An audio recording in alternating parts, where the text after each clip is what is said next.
Capítulo 37. La tormenta se avecina.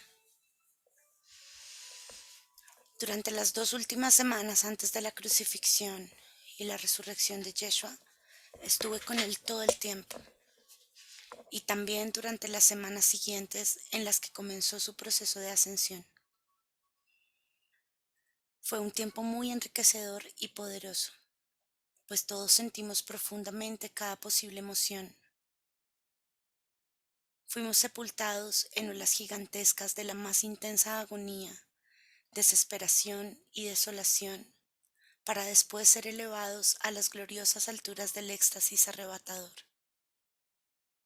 Luchamos tan intensamente contra el miedo y el terror colectivo que encontraban resonancia en nuestra conciencia humana, que hubo momentos en los que no sabíamos si podríamos seguir con el plan. En los momentos de duda temblábamos en el torbellino furioso de nuestros infiernos personales de sacrificio, culpa, abandono y juicio hacia Dios nuestro Creador y hacia nosotros mismos. ¿Cómo los reinos de la luz podían haber ideado jamás un plan tan peligroso como este que habíamos aceptado ejecutar? Sabía que lo que mi nieto y mi nieta habían decidido hacer probablemente catalizaría y expondría los pensamientos más benevolentes, así como los más odiosos de la humanidad. Sabía que todos seríamos puestos a prueba, ya que los extremos de la dualidad, la luz y la oscuridad, la vida y la muerte, serían congregados por igual, de modo que todo lo que alguna vez fue sembrado pudiera ser cosechado y regresado a su fuente como una unidad. En esos tiempos tan oscuros, recordé aquellos días tan lejanos, antes del nacimiento de Yeshua, cuando caminaba por las laderas quemadas de Galilea. En medio de las cenizas y el polvo agrio y caliente, me había sentido de manera similar a como me sentía ahora. Oh Dios mío, ¿cómo voy a hacer lo que se requiere de mí? Tales eran mis pensamientos y sentimientos. Al examinar las almas de los discípulos más cercanos a Yeshua, estaba claro que no era yo sola la que pensaba y sentía así. Solo encontraba consuelo cuando calmaba por completo mi mente y contemplaba el mundo desde una perspectiva mucho más elevada. Encontraba paz cuando sentía la calma de Yeshua y su amada María, asegurándonos que todo estaba bien, a pesar de que ellos también experimentaban ambivalencias personales y colectivas. A pesar de la lucha interna de opuestos, había una esperanza renovada de que cada fragmento del yo radiante disperso en este mundo quemado se reuniría en la casa de Dios. Al abrazar totalmente lo que más habíamos temido, juzgado y expulsado fuera de nosotros mismos, ahora teníamos la posibilidad de reunir todo lo que éramos en totalidad y santidad. En la medida en que alineáramos nuestra voluntad con la voluntad divina del Padre Madre, que conoce el propósito mayor, como veníamos a hacer a Yeshua y a María continuamente, también estaba en nosotros la esperanza del mundo. Sin embargo, el peso de la conciencia separada que se contrae a sí misma con el fin de preservar la ilusión de la dualidad se desplomaba abrumadoramente sobre nuestros hombros. Nuestro propio sentido de limitación humana y la densidad colectiva con la cual estábamos conectados empáticamente eran como una piedra pesada sobre nuestros corazones. Pues como ves, el corazón del amor divino está abierto para sentir la energía de la emoción que circula por toda la vida. Yeshua nos apartó de las multitudes tanto como pudo durante esos días de intensa preparación. Cada uno de nosotros recibió consejo de Yeshua según nuestra capacidad de entender y alinear nuestros cuerpos emocional y mental. Para algunos de nosotros, la presión sentida al sumergirnos en el mundo ilusorio del caos fue tan convincente que se ocultó toda la luz del entendimiento. El miedo aumentó en muchos de nosotros debido a la confusión y la desilusión creada por las expectativas preconcebidas de lo que iba a hacer Yeshua como Mesías. Se había profetizado que iba a conquistar a los supuestos enemigos de Jehová. Cuando él siguió insistiendo en que su reino no era de esta tierra, muchos se volvieron ansiosos. Incluso algunos de los discípulos que estaban más cerca de Yeshua comenzaron a murmurar nerviosamente entre ellos. Fue un tiempo terrible y también el más maravilloso. Nosotros, que habíamos pasado por arduas iniciaciones, sabíamos que todo lo que habíamos experimentado en nuestras vidas, pasadas, presentes y futuras, se estaba concentrando en este punto de decisión crucial. Permaneceríamos fieles a la luz del Cristo en nosotros. Por eso tratábamos de estar lo más calmados posible, con el fin de recibir respuestas a las preguntas más profundas que surgían de lo más hondo de nuestras almas. Reunimos toda nuestra sabiduría acumulada y reforzamos nuestro valor a través de la comunión constante con Dios. A veces veía temblar los cuerpos de Yeshua y María.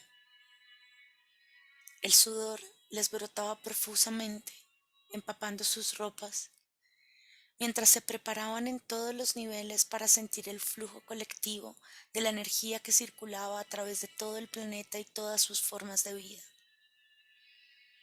Entonces, mientras yo rastreaba sus conciencias, se convertían en una red de luz, extendiéndose como una sola pulsación y viajando en las corrientes de la eternidad hacia los universos más lejanos. Mi nieto y mi nieta se expandían, de manera que ambos, al unísono, abrazaban toda la vida hasta convertirla en el yo verdadero e infinito. Su regalo para el mundo era alcanzar y dejar grabada esta conciencia cósmica en los niveles subatómicos mientras permanecían en un estado encarnado.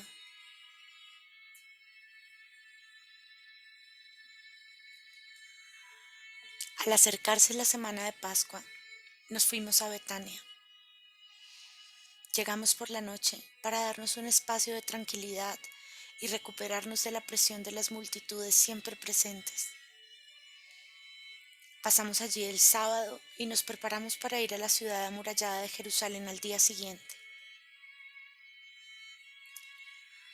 María Magdalena y Mariam estuvieron particularmente atentas a todas las necesidades de Yeshua. María Ana estaba muy callada, retirada y pensativa. A veces Yeshua se acercaba a ella y abrazándola, ponía su cabeza en el regazo de su madre. El pelo largo de María Ana caía alrededor de Yeshua, creando un velo de oro brillante, detrás del cual ambos podían llorar y relajarse de la creciente tensión. En esos momentos ponía a los más pequeños cerca de mis rodillas, porque sabía que ellos intuían lo que pasaba sin poder entender la causa de estas circunstancias inusuales. Interiormente escuchaba sus preguntas. ¿Por qué su madre, su abuela y su tía, y su padre, su hermano, su primo y su tío estaban tan aprensivos, reservados y lloraban tanto? Llevé a mi pecho a los niños asustados, uno por uno, y los tranquilicé con palabras de consuelo y caricias suaves, a la vez que les aseguraba a ellos que todo estaba bien. También se lo aseguraba a mi niña interior.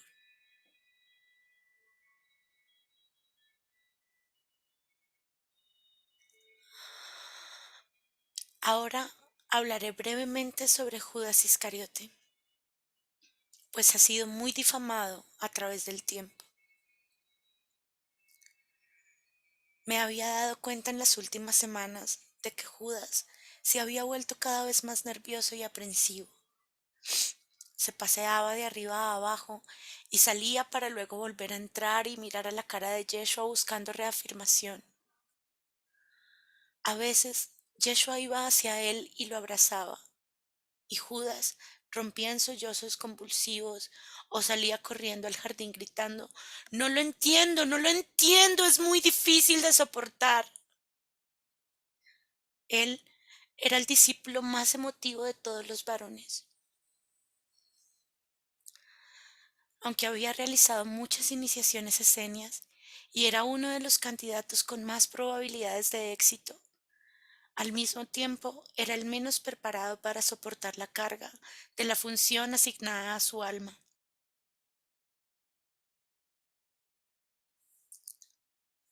Ahora voy a compartir un poco sobre la historia y la personalidad de Judas, para que puedas comenzar a apreciarlo por cumplir su temida tarea.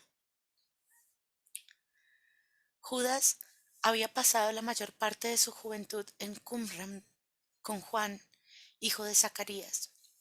Su padre, que era viudo, era un hombre muy versado en la ley y educó a sus hijos con una voluntad estoica. El anciano Iscariote también era lo que tú describirías como un sionista militante, como uno de los líderes de los celotes de Qumran. Cada célula de su ser clamaba por un Mesías político que eliminara a los malditos enemigos de Israel y restaurara las tribus hebreas y el templo de Salomón a su plena gloria.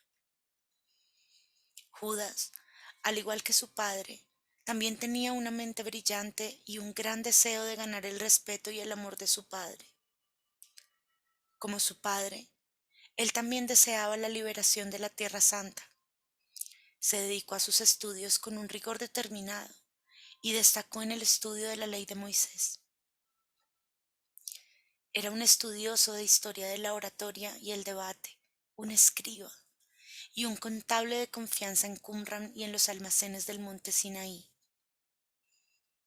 Judas era el tesorero de Yeshua y llevaba cuenta de los fondos que se utilizaban para la compra de alimentos y otros gastos de viaje. Después de la traumática pérdida de su querido héroe, Juan el Bautista, quien fue asesinado por Herodes después de haber humillado públicamente al déspota por su comportamiento lascivo e inmoral, Judas se convirtió en uno de los mensajeros a la vanguardia de Yeshua, a quien defendía aun a riesgo de su propia vida.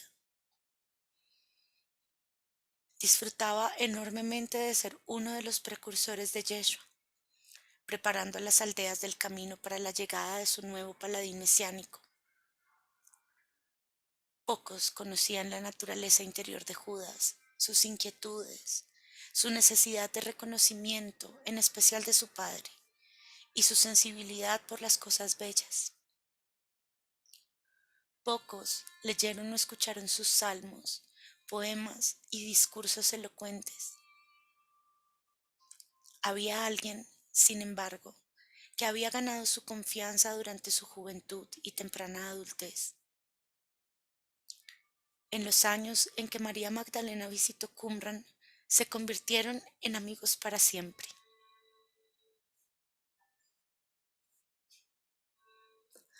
Judas veía a María como a una hermana mayor en quien encontraba un santuario de paz. En su presencia, su yo interior sensible y emocional podía calmarse y ser apreciado. Encontraron el uno en el otro a alguien que podía entender su propensión a sentir emociones profundamente. Años más tarde, después de que Judas se suicidara durante un ataque de depresión recurrente, María compartió conmigo algunos de los notables y apasionados salmos al amado y las odas a la naturaleza que Judas había escrito como recuerdo a su valiente lealtad.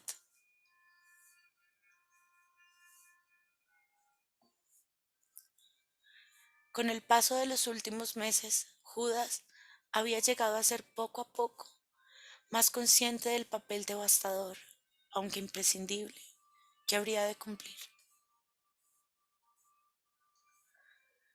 Todos los discípulos del círculo interno sabían que la demostración pública del arquetipo del héroe y el villano requería que Yeshua fuera públicamente traicionado y condenado a muerte, con el fin de demostrar la resurrección del cuerpo y la eternidad de la vida.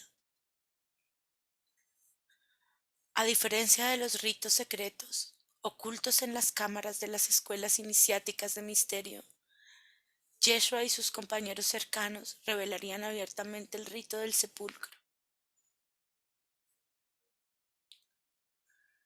Algunos de los discípulos habían representado en sus iniciaciones egipcias el papel de Set o Satanás, el que traiciona, y sabían que todos estaban calificados para desempeñar ahora ese papel.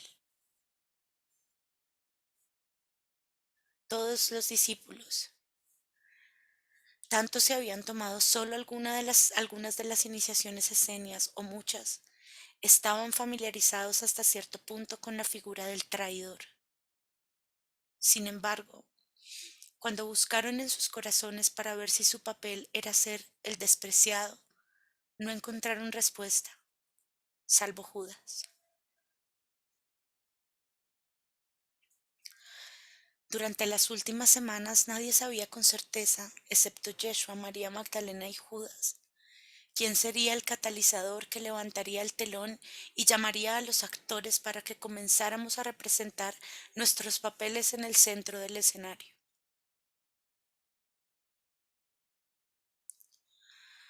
Para que podamos perdonar a Judas, es necesario reflexionar sobre su función catalizadora.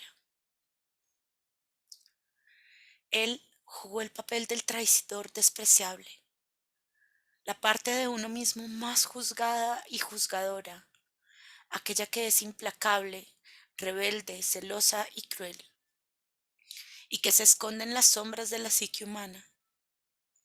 Es la parte que detestamos, que está en el subconsciente y que la mente consciente proyecta hacia el exterior como el enemigo contra el cual hay que luchar, aquel que mantiene el statu quo a toda costa. Después de todo, no es conveniente para el guerrero de la dualidad tener un chivo expiatorio al que culpar por el sufrimiento constante y doloroso. ¿Quién mejor para ser criticado y condenado que el traidor? ¿Te has dado cuenta del aspecto de tu personalidad que se niega a perdonar, que tiene resentimientos y que constantemente busca maneras de agrandar exageradamente su posición, o por el contrario, de hacerse insignificante? ¿Te has sentido traicionado a veces cuando esa parte de ti mismo sabotea la manifestación de lo que realmente deseas? Cuando esto sucede, culpas y juzgas a los demás o te condenas a ti mismo con dureza. No resulta cómodo hacerse estas preguntas a uno mismo. Sin embargo, para obtener autodominio y para entender la iniciación de la crucifixión por la que es posible que estés pasando ahora, este tipo de preguntas son necesarias. Entonces es posible asumir la responsabilidad de tus pensamientos y emociones como tu propia creación. Esta es la verdad detrás del dicho de la escuela de misterio: conócete a ti mismo. Cada uno de nosotros tiene un sistema perfecto de guía interior y una capacidad inherente para amar y expandir la conciencia.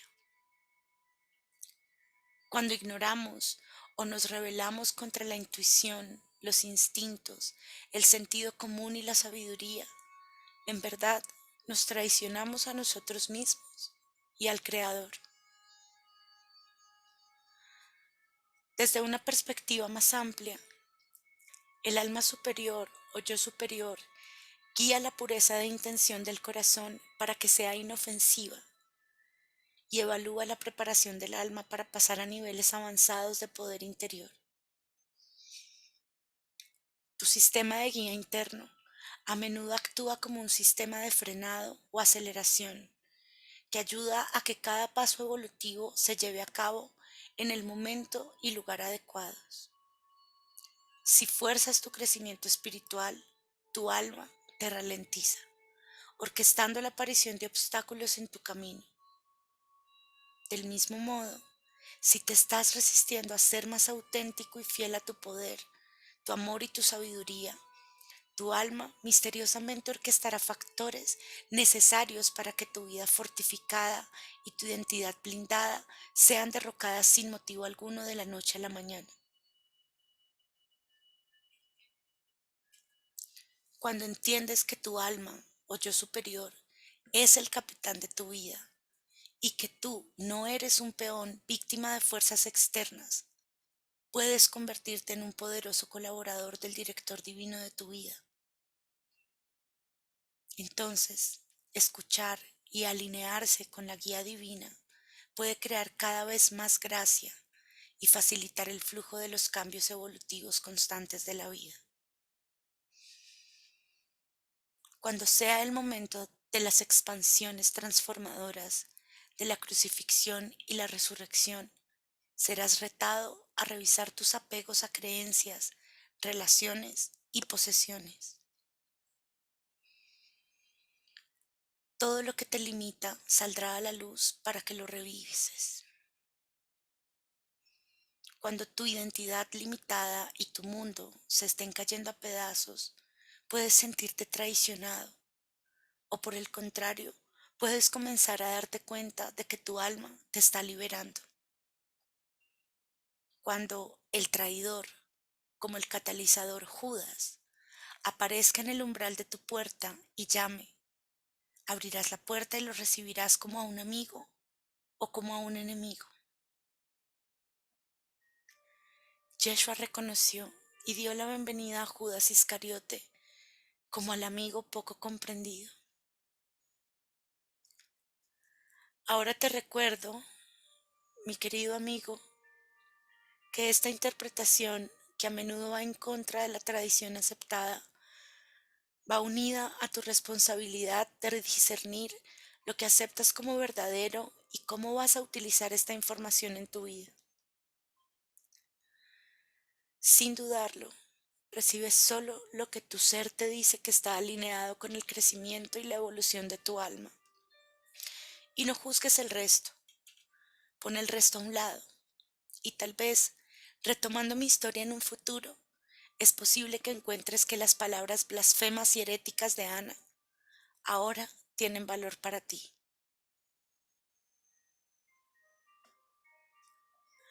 He venido ahora en respuesta a nuestra llamada mutua para revelar muchas cosas que se han tapado y escondido. Asimismo, deseo que te reveles a ti mismo y recuerdes quién eres y que estés cada vez más cómodo, relajado y vulnerable a los cambios evolutivos inevitables de tu alma durante el fortalecimiento interior que se da a través de la revelación de uno mismo. No hay necesidad de sufrimiento durante las contracciones de parto de la crucifixión. Cuando tu atención está en el verdadero yo de la oruga que alza el vuelo convertida en mariposa.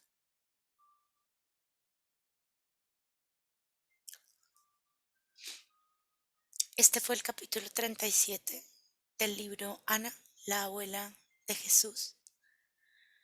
Un mensaje de sabiduría y amor, canalizado por Claire Herzog en la voz de Lola Rodríguez.